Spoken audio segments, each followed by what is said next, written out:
সরকারি স্কুলে কোনো পুজো না হয় তুমুল উত্তেজনা ছড়ালো বীরভূমের বোলপুরে। প্রধান শিক্ষককে ঘিরে দফায় দফায় বিক্ষোভ দেখালেন স্থানীয় বাসিন্দা ও অভিভাবকরা।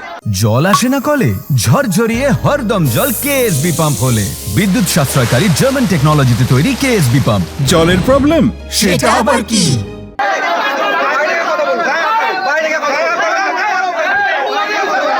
পুজোটাতে আমি বাধা দিইনি, আমি জোরহাট করছি, আপনারা আমার কথা শুনুন।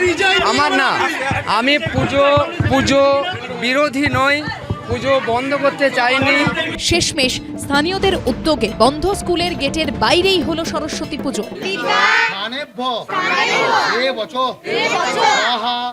স্থানীয় বাসিন্দারা বলছেন, গত 50 বছরে নাকি এবারই প্রথম সরস্বতী পুজোর দিন এই ছবি দেখা যায়। গেটে তালা ঝুলছে, সরস্বতী পুজোর কোনো আয়োজন নেই। মনমরা অবস্থায় স্কুলের গেট ধরে দাঁড়িয়ে রয়েছে এক পড়ুয়া।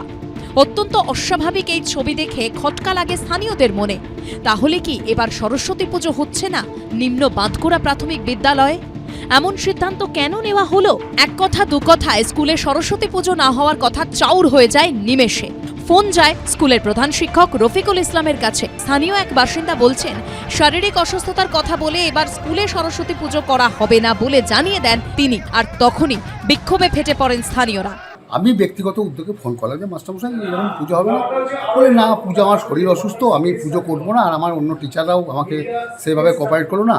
আর লাস্টলি হচ্ছে এরকম কোনো হাদিস নেই, ঠিক এই ল্যাঙ্গুয়েজটা যে পুজো করতেই হবে। বললাম যে হাদিস নেই, আপনি এরকম কমিউনাল কথাবার্তা বলবেন না, আজকে বিশেষ করে সরস্বতী পুজোর দিন জিনিসটা অন্য জায়গায় যাবে। না, আমাদের কোনো বাধ্যবাধকতা নেই, আমি পুজো আমরা নাই করতে পারি, আপনাদের যদি কিছু করার থাকে আপনারা করে নেন, আমি করবো না। কালকে স্কুল যাব, তখন দেখা হবে, আর কথাও বলবো না। ঠিক এইরকম ল্যাঙ্গুয়েজ, আমি আপনাদের সাথে কথা বলবো। এরপর স্থানীয়দের উদ্যোগেই শুরু হয় পুজোর আয়োজন। মুহূর্তের মধ্যে আনা হয় প্রতিমা।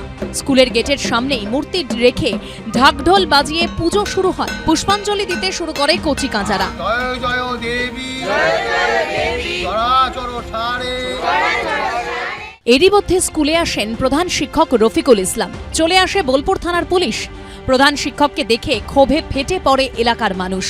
রীতিমতো পুলিশি পাহারায় তাকে তার স্কুলে আনা হয়। কিন্তু প্রতি বছর যে সরস্বতী পুজো স্কুলে ধুমধাম করে হয়, এবার সেটা হঠাৎ বন্ধ করা হলো কেন? স্থানীয় বাসিন্দা ও অভিভাবকদের এই প্রশ্নের মুখে পড়ে নানা সাফাই দিতে থাকেন তিনি। আমি পুজো বিরোধী নই, পুজো বন্ধ করতে চাইনি। আমাদের একজন দিদিমণি 15 দিন ছুটিতে আছেন, আমার শারীরিক দিক থেকে আমি একটু অসুস্থ।